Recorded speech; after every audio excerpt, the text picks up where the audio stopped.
반갑습니다. 멀어서 이런 인사하겠습니다.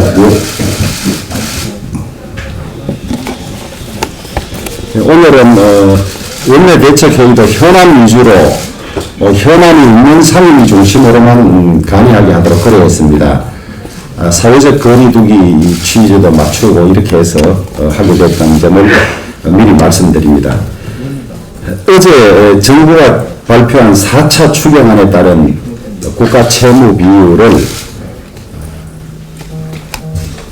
기획재정부는 43점대 후반이라고만 적어가지고 왔습니다.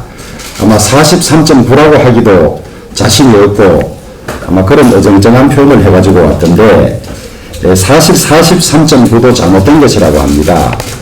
GDP 대비 국가 채무 비율은 채무액은 확정되어 있는 것이고 GDP가 분모가 되는데 GDP 자체를 말하자면 플러스 성장인 걸 기준으로 해서 잡았다고 합니다. 그러니까 분수가 커지는 거죠.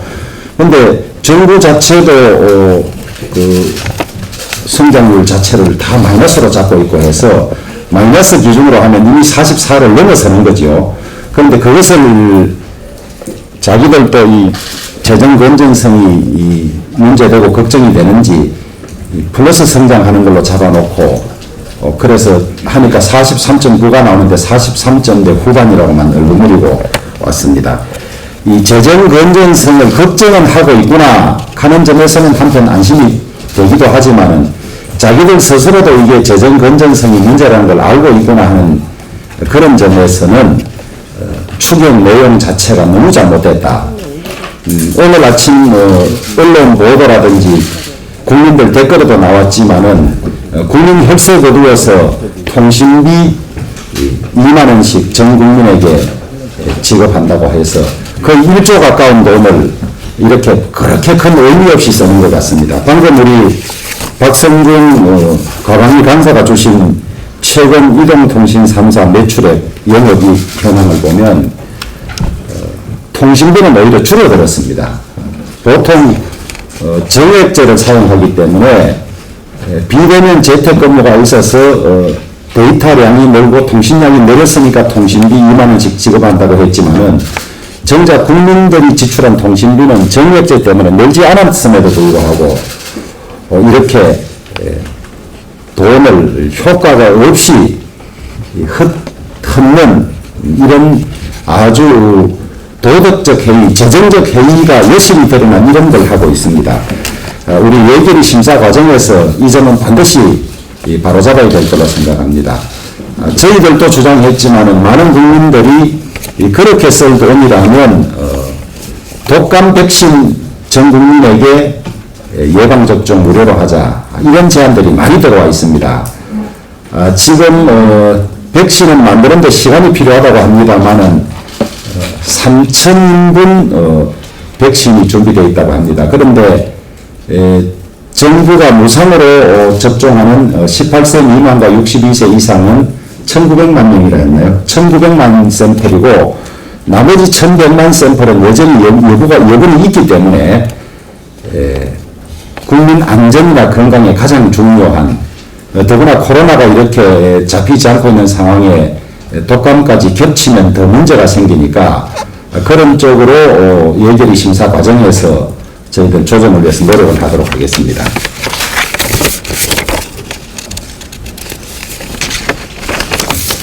이스타항공 사태가 참 복잡합니다. 이게 우리 당의 TF로부터 보고를 받아보니까 문제가 한두 개가 아닙니다만은 그런 것들은 어제 저희들이 검찰에 고발을 했기 때문에 수사기관의 수사를 통해서 점점 전모가 밝혀질 걸로 생각합니다만은 너무나 이것은 좀 이래서는 되지 않지 않느냐 하는 것이 하나 있습니다. 이상직 의원이 실소유하고 있는 이스타항공 직원 605명이 추석을 앞두고 엊그제 이메일로 일괄 해고 통보를 받고 거리에 나앉게 되었습니다.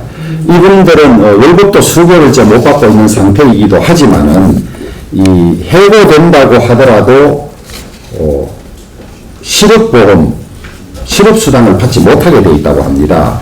이상직 의원은 개인적으로 200억이 넘는 재산을 가지고 있고 자녀들도 아주 유복하게 그런 유학 생활이든 이런 걸 하고 있습니다만은 이스타 항공 자체가 고용보험료 5억원을 내지 않아서 해고된 직원들이 고용유지 지원금을 전혀 받을 수 없다고 합니다. 이건 심해도 너무 심하지 않습니까? 자신은 이스타 항공으로 이렇게 많은 치부를 해놓고 기본적인 회사 의무까지도 하지 않아서 이 실업수당까지 못 받는다는 것은 해도 너무합니다. 지분 급여 250억을 체불하고 있는데 이스타홀딩스 지분 3분의 1을 편법 증여받았던 아들은 미국에서 골프 유학을 하고 있다고 합니다. 이상직 의원 개인에게 맡겨두지 말고 민주당이 늘 약자 그 다음에 이 실업자들 걱정을 한다면 이 문제부터 해결하고 그런 이야기를 해야 최소한의 이 설득력이 있고 국민에 대한 예의지 이것은 내몰라라고 방치하고 실업자를 위한다는 둥 어려운 사람을 위한다는 둥 이런 것은 너무 앞뒤가 맞지 않는 일입니다. 민주당 지도부는 이상직 의원의 이스타 항공 해고 문제를 포함해서 이 고용 유지 수당조차 받지 못하는 이 조치를 조속히 해결하기 바랍니다. 다음 우리 수석 부대표님. 네, 중앙선거관리위원회 위원 인사청문특별위원회 위원 추천안에 대해서 말씀드리도록 하겠습니다. 국민의힘이 이번에 위원장을 맡게 됐습니다. 해서 삼선의 장재원 의원께서 위원장을 맡아주시고 간사로서는 행안위 간사로 계시는 박완수 의원님 그리고 전주혜 의원님, 서범수 의원님 이 네 분께서 이 중앙선거관리위원회 그 위원 선출에 관한 인사청문특별위원회 우리 당 위원으로 수고해 주시겠다는 말씀을 먼저 드리도록 하겠습니다. 오늘 7조 8천억 원 규모의 그 4차 추경안이 국회에 제출될 예정입니다. 추경 예결위 간사께서 자세하게 말씀드리시겠지만은 1, 2, 3차의 추경 예산의 집행이 완료되지 않은 상황에서 정부가 감당할 수 있는 이 부채 범위의 이 논란에도 불구하고 또 통신비 지원 등 이러한 포퓰리즘적 선심성 포주기에 대한 지적이 나오고 있는 상황입니다. 이러한 와중에 민주당에서는 이렇게 졸속 편성한 추경안을 국회에서 더 졸속으로 처리하려고 하는 그런 의도를 보이고 있습니다만 국민의 혈세가 제대로 쓰이고 있는지 또 세심하게 살피고 잘못된 점을 바로잡는 것이 국회 본연의 업무라는 생각으로 좀 꼼꼼하게 철두철미하게 잘 따져보도록 하겠습니다. 그리고 무엇보다 4차 추경의 대부분의 적자 국채인 국민의 빚으로 채우는 것인데 급하다고 반할 허리에 실을 메었을 수는 없다는 점, 또 이것을 힘의 논리로 강하게 밀어붙였을 때 큰 국민적 저항에 직면하게 된다는 점들을 이 자리에서 다시 한번 밝히도록 하겠습니다. 이상입니다. 일단 우리 박한수 의원님 먼저 좀 그래서 어제 우리 당 소속 의원들이 모두 소통관에 가서 두 가지 문제에 대해서 성명을 발표했습니다. 첫째 하나는 9월 10일 날 더민주당 정책위 의장이 이 언론 인터뷰를 통해 가지고 1차 재난지원금이 전 국민에게 지급된 것은 선거 논리가 개입되어 있다는 발언에 대해서 저희들은 아주 참 아연하지 않을 수 없었습니다.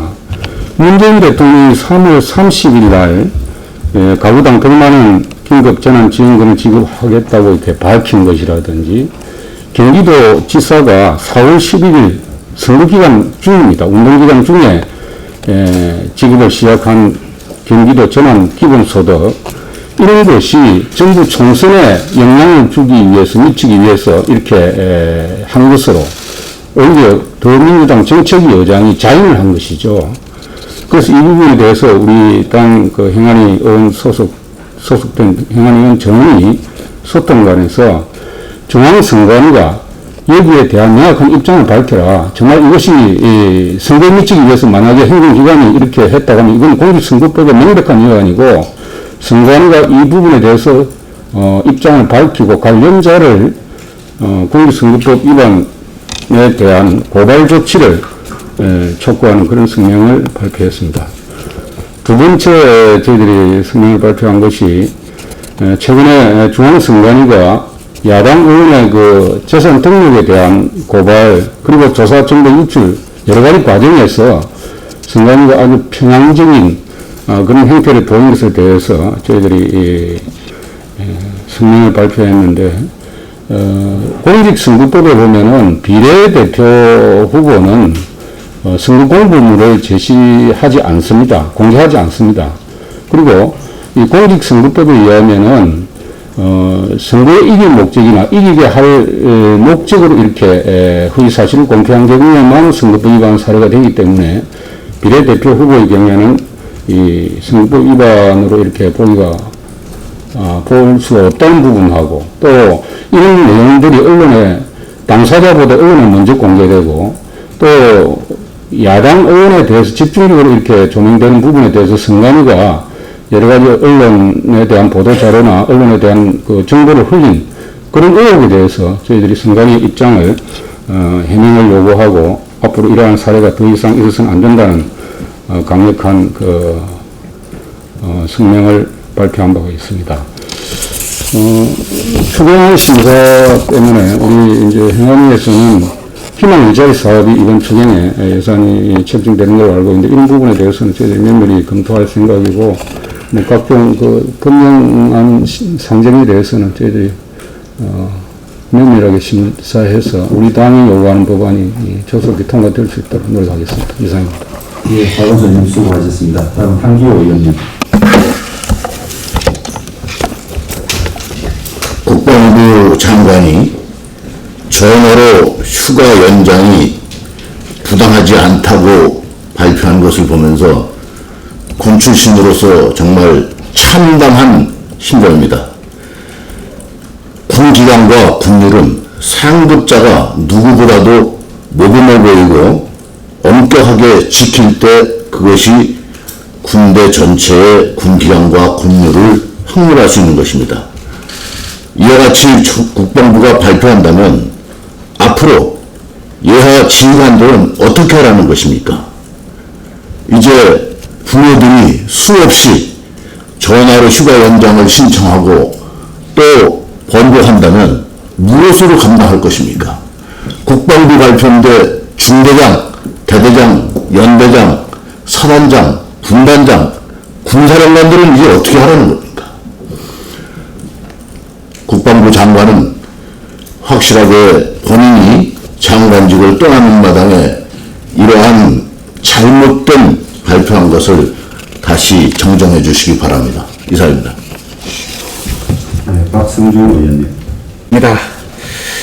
윤영찬 의원의 문자 사건은 언론의 자유와 기업 경영의 자유를 보장해야 할 자유민주주의 국가에서 언론의 자유를 심대하게 침해하고 기업 경영의 자유를 위협하는 등 국가체제의 근간을 흔드는 중차대한 범법 행위를 저질렀다고 판단합니다.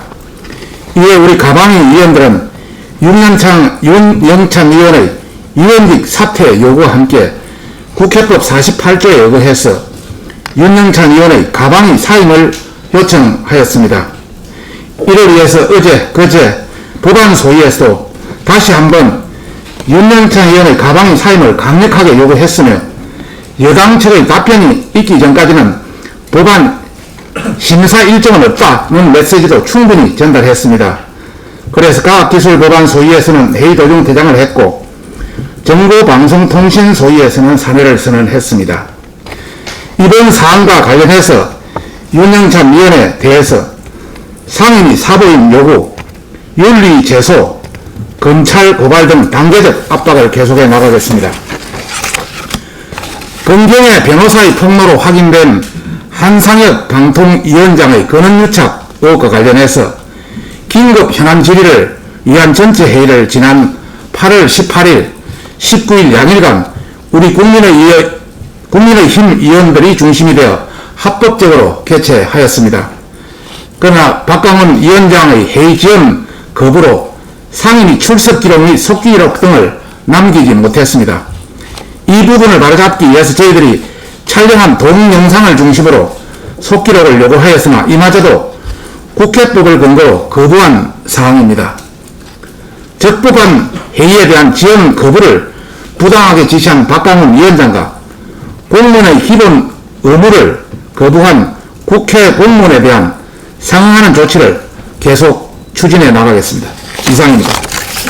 예, 박성준 의원님 수고하셨습니다. 다음 지금 문재인 정부 여당이 그 4차 추경을 얘기하면서 중소상공인에 상당히 이해한다고 얘기를 하면서 진실과 현장과 되게 상당히 괴리가 상당히 많다는 말씀을 우선 좀 드리겠습니다. 우선 어제 그 정세균 총리가 긴급하게 목요 대화라고 해서 추경에 앞서서 중소상공인들을 데리고 간담회를 했습니다. 아마 추경의 명분을 설명하기 위해서 만든 자리였는데 그 자리에 중소상공인 대표들이라고 모인 사람들은 대부분이 민주당 소속의 어용단체장들이었고 대부분 또 그중에는 중소상공인들이 그렇게 반대하는 식자재 마트 대표가 와서 얘기를 하고 어제 정작 소상공인에 관련된 얘기를 하는 것이 아니라 4억 이상의 도매업 이상의 대책을 중기벤처부 장관이 얘기하는 아이러니한 일들이 벌어졌습니다. 이것이 문재인 정부의 실상이라는 점 먼저 좀 말씀드리겠습니다. 긴급 고용 안정자금에 대해서 말씀드리겠습니다. 긴급 고용 안정자금은 코로나19 사태로 소득 매출이 감소했는데도 고용자금을 받지를 못한 취약계층의 생계 안정을 위해서 50만 원씩 3개월간 총 150만 원을 지급하기로 고용노동부가 지난 5월 18일 발표한 현금 지원 정책입니다. 가장 큰 문제는 7월 20일 마감되기 전까지 홍보조차도 제대로 되지 않아 수많은 소상공인들이 신청조차 못했습니다. 또한 현장에서는 자금 신청 후 지급 결정 통보를 받고도 2달째 깜깜 소식인 사례가 엄청나게 많습니다. 실제로 본위원실이 파악한 결과 지난 6월 4일 자금 신청을 하고 홈페이지에는 분명히 지급 결정이라고 적히고 있지만 지급받지 못한 사례가 너무나 많습니다. 자금 신청을 못 받은 사람들은 전담 콜센터와 고용센터, 고용노동부에 수백 번 전화를 해도 연결이 되지 않아 우라통을 터뜨리고 있습니다. 고용노동부 장관의 해명을 듣고 싶다. 청와대 국민청원까지 등장했지만 아직도 아무런 응답을 받지 못하고 있는 상황입니다. 자금 지원이 한시가 급한 상황인데 지급 지연과 지급 누락 사태가 속출하고 있는데도 정부 당국은 사실상 두 손 놓고 있는 것이나 다름없습니다. 심지어 정부는 언론을 통해서 지난 8월 31일 기준 1조 7,168원 지급 처리율 98.5%라는 거짓 발표까지 했습니다. 실상은 주무부처인 고용노동부는 얼마나 지급되고 얼마나 누락됐는지 실태 조사는커녕 상황 파악도 안 되고 있습니다. 긴급 고용 안정 지원금에서 긴급이라는 말이 무색할 정도로 정부는 아니라고 무책임한 태도로 일관하고 있는 것입니다. 말로는 중소상공인을 이해한다고 하지만 실상은 어느 것 하나 제대로 작동하고 있는 것이 없습니다. 허술하게 짝이 없는 것입니다. 정부에 강력하게 촉구합니다. 4차 추경에 통신비를 넣고 국민들이 호도하지 말고 당초에 약속한 거나 제대로 좀 지키고 긴급 고용 안정자금이라고 소상공인들의 약속한 부분부터 제대로 시행하고 약속을 지키고 이런 부분에 대해 최선을 다하는 것이 지금 중소상공인들한테 말하는 것이 최소한 진실된 모습이라고 생각을 합니다. 이상입니다. 예, 최승재 의원 수고하셨습니다. 다음 우리 일일강사 추경호입니다. 많은 국민들께서 관심 가지고 있는 4차 추경안에 대해서 계략적인 사항 몇 가지만 말씀드리겠습니다. 우선 전시때 외에 대한민국 정부가 4차례에 걸쳐서 한 해에 추경을 편성한 것은 사상 처음이다. 그리고 금년에 그 규모도 555조에 이를 정도로 4차 추경 결과 지출 규모가 늘어났습니다. 이것은 곧 내년 세출 규모와 맞먹는 것입니다.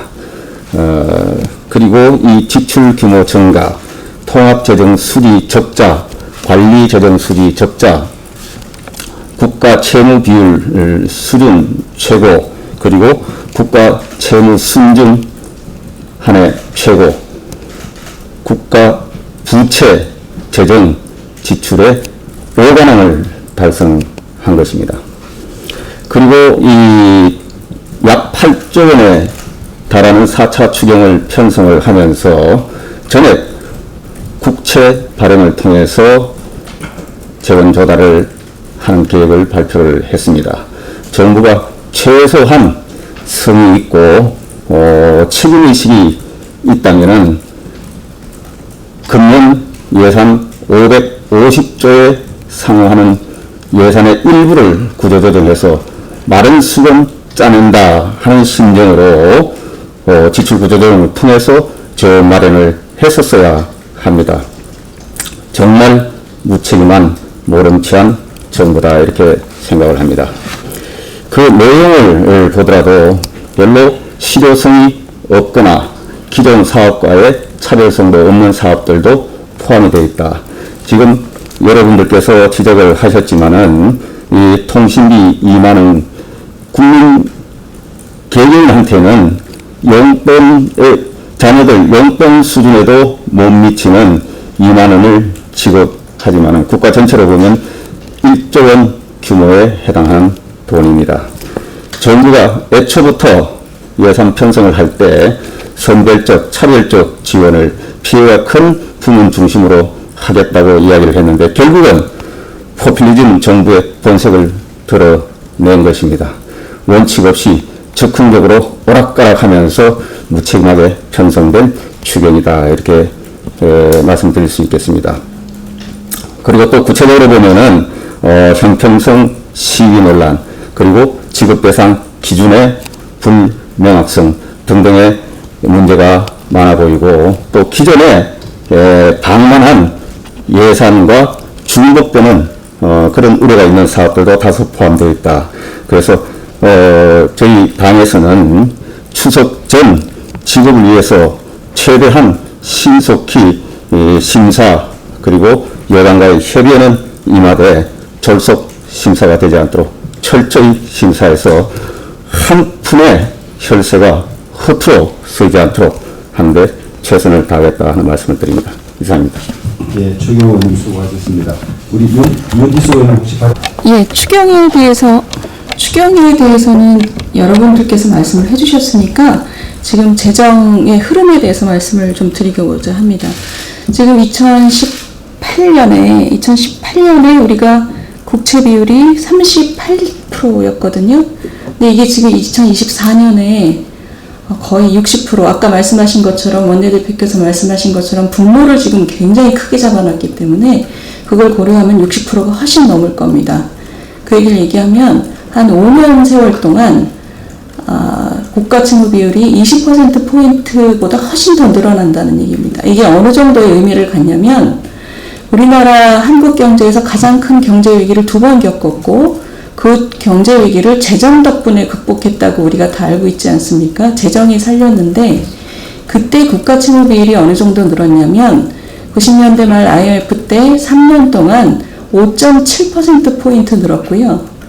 2007년 글로벌 위기 때, 글로벌 금융위기 때 국가 채무 비율이 3.5% 늘었습니다.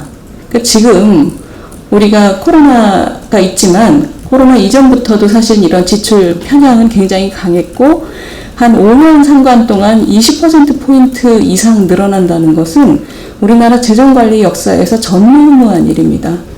이런 물론 코로나 중에 필요한 돈은 우리가 아낌없이 써야 된다고 생각하지만 지금 8조 중에 1조를 이런 식으로 아까 신문에 보니까 소액 매수라는 표현이 써 있는데요. 이런 식으로 같이 섞어 쓰기 때문에 지금 이런 큰 지출이 나타나고 있다고 보입니다. 지금 추경을 감시하는 것도 매우 중요하다고 생각하고요. 두 번째는 장기적으로 우리 재정을 어떤 룰로 가져갈 것인지에 대한 준칙에 대한 얘기가 이제 더 이상 피할 수 없는데 이 정부도 지금 재정 준칙을 마련하겠다라는 말을 기재부 중심으로 하고 있습니다만 이제는 어떤 것을 중시해서 봐야 하냐면 그 준칙의 내용을 어떻게 만들 것이냐입니다. 왜냐하면 이렇게 국가 채무가 많이 늘어나기 때문에 정말 국가 재정을 걱정해서 준칙을 만든다라기보다는 일종의 면피용으로 또 준칙이라는 말을 사용하고 있다라는 의심도 들고 있는 상황입니다. 그렇기 때문에 가을 국회에서 지금 저희 당에서 세정 준칙에 대한 법안을 마련해 놓은 발의하신 분이 4분 계십니다. 그 준칙의 내용을 얼마나 진정성 있게 장기적으로 지속 가능하게 이번 국회에서 마련할 것인지가 또 하나의 큰 관건입니다. 이상입니다. 예, 윤리수 의원님 수고하셨습니다. 더 발언하신 의원님. 내년 재문에는 피눈물이 난다는 이야기가 있습니다. 우리 이상직 의원이나 민주당은 이 말을 꼭 잊지 마시기 바라겠습니다. 반드시 이 해고한 그분들 고용유지 수당이라도 제대로 받을 수 있도록 최소한의 책임을 질 것을 요구합니다. 의원들 수고하셨습니다. 고맙습니다.